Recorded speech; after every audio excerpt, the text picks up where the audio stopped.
And joining on the line, it is great to be chatting to her. We've got Sarah Leete. G'day, Sarah. How are you today? Hello, going great. How are you?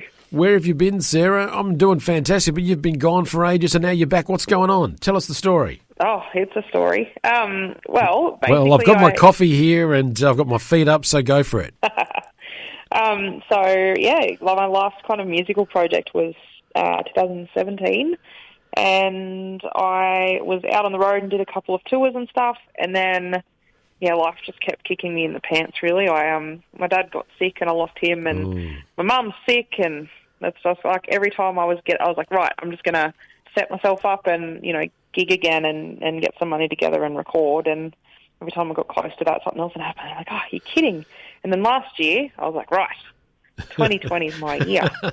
I'm gonna get out on the road and I'm gonna tour. I'm gonna save some money and I'm gonna put out some new music. And then in March, that obviously fell apart, and I was like, oh, this is worse than a home and away episode. So I decided it took me a couple of weeks to kind of accept it. I think like everyone, I suppose. And then I ended up writing some new music from about April onwards, and snuck over the border into Queensland. I'm based up near Tamworth in New South Wales, and snuck over the border in between border closures, and recorded some new music. So finally, I'm excited to be back. Well, we're glad to have you back, so good on you for persevering and hanging in there and bringing us this music. But also, and as sad as it is, the tragedies that have happened to you with your mum and your dad, the thing is, though, without that, you probably wouldn't have the songs that you've got, too. Oh, definitely, and it's just made me a more resilient person, I think, which is something I always wonder whether these things happen for a reason or not. Yeah. And I suppose the good thing about life, the good and bad thing about life, is you can't change it anyway. So either just kind of pick yourself up and move on, or you stew over it, and that becomes your life. So I haven't hit one yet that I'm stewed over too long, but we'll see. I've got a bit more ahead of me yet.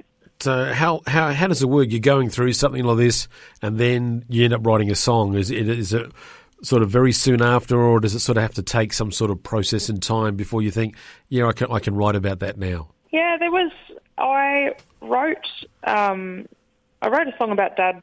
Oh, maybe it was only a couple months after he passed. It was very sad, and I played it at the Country Music Festival because I thought it would be okay. But and when I say Country Music Festival, I mean Tamworth. Yeah. And it wasn't.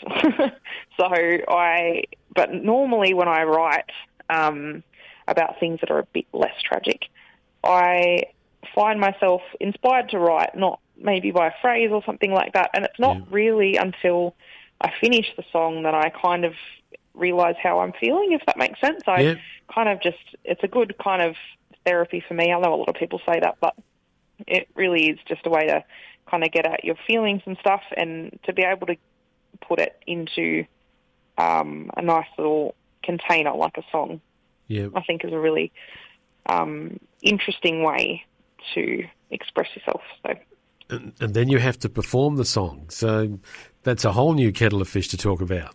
It really is, and it's always really I've had, I suppose, limited recording experience. I've only kind of done 2 projects, and I kind of forget, and because it had been so long for me in between releases and stuff, I'd kind of forgotten how full on it is. So you kind of write, I write something in my bedroom, and I show my husband, I might show a couple of my friends, and then you kind of take it to the studio and you're singing the lines over and over again and trying to make it all perfect and adding different things, and it just takes on its complete life of its own.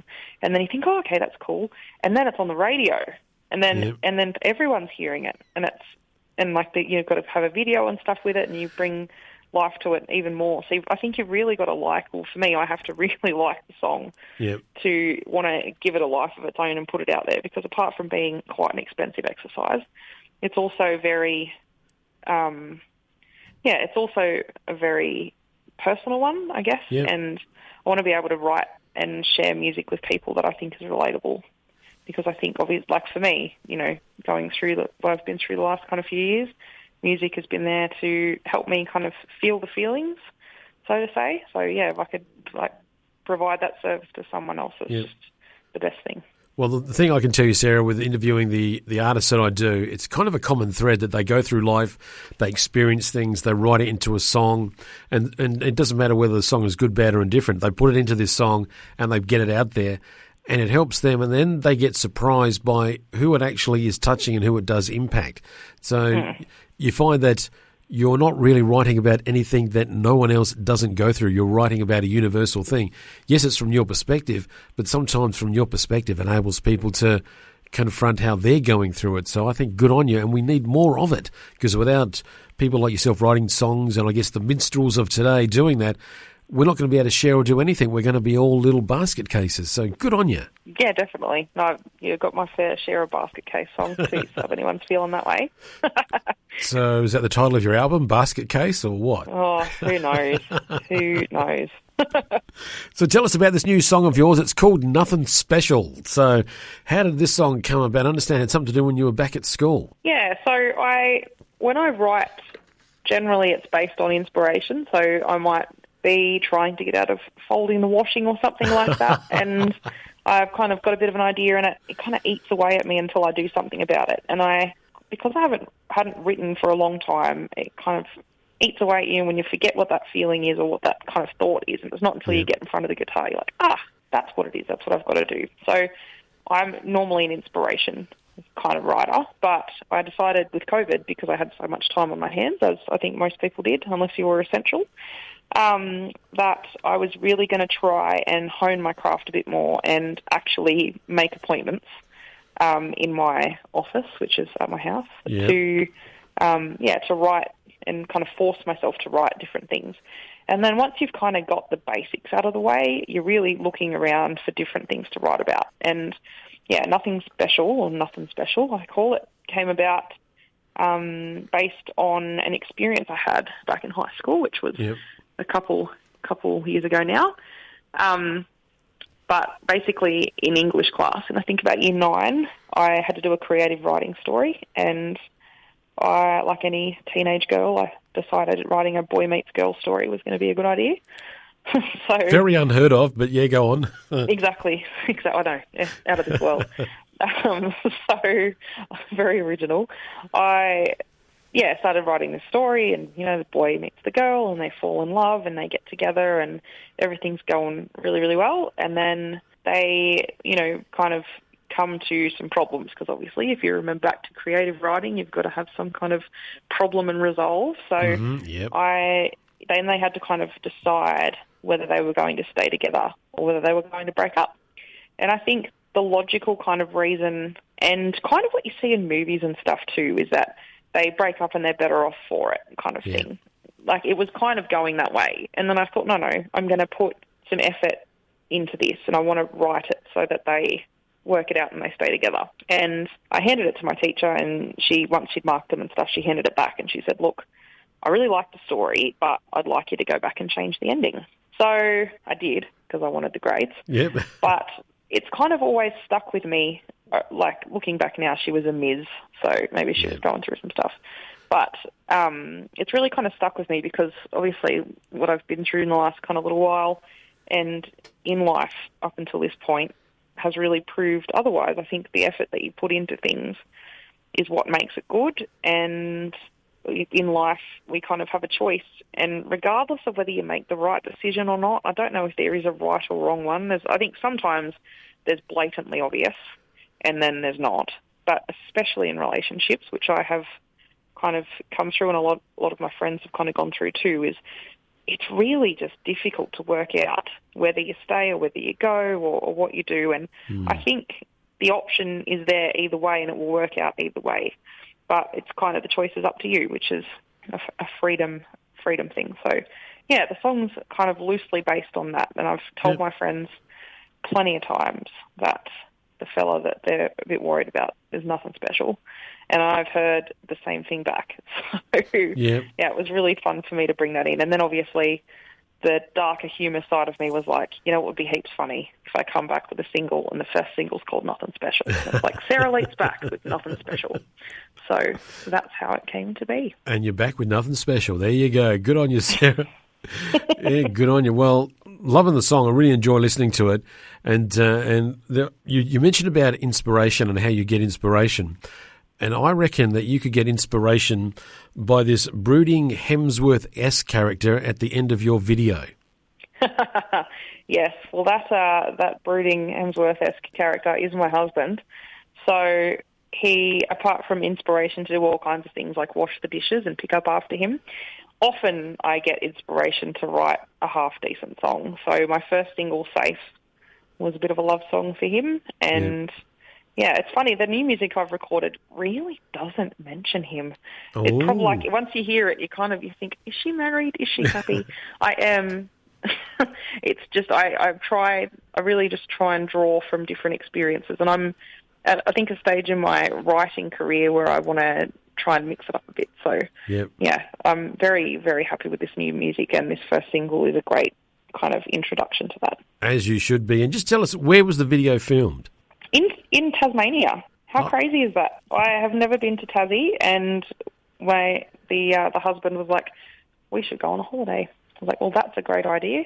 The 10 West Country Music Festival was cancelled, so January kind of opened right up for us, and I was like, yeah, let's do it. And I was like, oh no, all that promo stuff has to be done in January.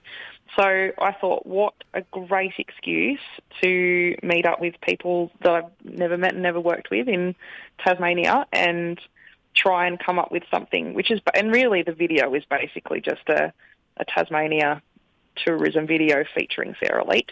But nonetheless, it was very, very cool.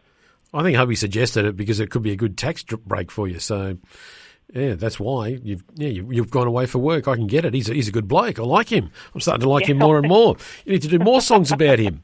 Yeah, but it is a beautiful video, and I especially, now that you said to me in January, that explains the summer scenes that I see so much of. It's funny because we were down there, and everyone carries on about how Tassie's freezing and it's beautiful, but it's really cold. And we just had the best weather for like the full month pretty much, because we went down for 5 weeks. It was a long, beautiful holiday. And the day that we shot this, it was freezing. It was like 14 or 13 degrees or something, and it was raining, and we had to try and shoot in between like rain. I think you'll see in kind of the end scenes where we're at the front of the Bothwell pub, the castle hotel, that there's rain on the microphone and stuff because it just started raining, and we're like, look, we just need to get the shot, so let's do it. But yeah, it was such a great time, and it's really special to me to have that little kind of video of when we were in Tassie. So it's a good little video, and I urge everyone to check it out. And I've been watching it a bit while we've been chatting away. Now, what's coming up next for you, Sarah? Is there more songs? Is there an album, or what's going to be happening for you for the rest of the year? All going well? Well, yeah, all going well. All going well. I will have some more music out this year, and I'm kind of leading up to something. I just don't know what the something is. I think now music it's getting kind of disposable in a way with streaming and stuff like that. So it was important for me to kind of reintroduce myself because I've been away for so long. And I just wanted to get a taste of stuff out and then give myself the time and space to work on another project, whether that be an EP and these songs end up on that, or an album or something, yet to be determined. But rest assured, I'm giving it a red hot crack this time. And yes, the music that's coming out kind of soon is, very exciting. Well, looking forward to it, Sarah, looking forward to it, and looking forward to having some further conversations with those songs with you as well. So looking forward to that. So I wish you all the very best for it and cannot wait. Sarah, it's been absolutely fun chatting to you here on Flow. Thank you so much for spending part of your day with us. We've got your new single here ready to go. And folks, check out the video and see the brooding Hemsworth-esque character at the end. You've got to see him. You'll know what I mean. Sarah, thank you so much for joining us. And if you could please introduce your song for us. Thank you so much. You're listening to Flow FM. My name's Sarah Leete, and this is my brand new single, Nothin Special.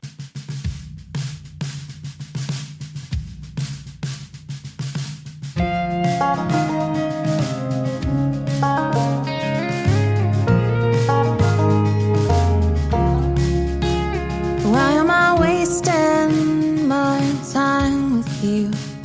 Why aren't I out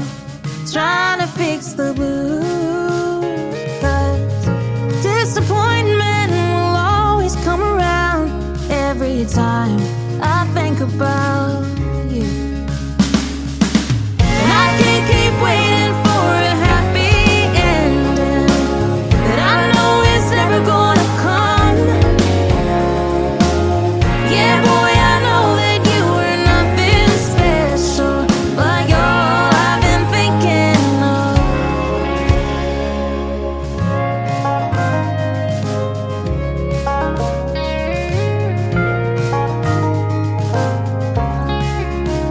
And all of the heartache you put me through isn't enough to keep you from my mind. And I can't get back all these tears I lost and all my wasted time. And I can't keep waiting for a happy ending that I know is never gonna come. Yeah, boy, I know that you were nothing special, but you're all I've been thinking of. Oh, I can't I? Oh, I can't I? And I keep on waiting for a happy ending that I know is never gonna come. Deep down I know that I should stop pretending.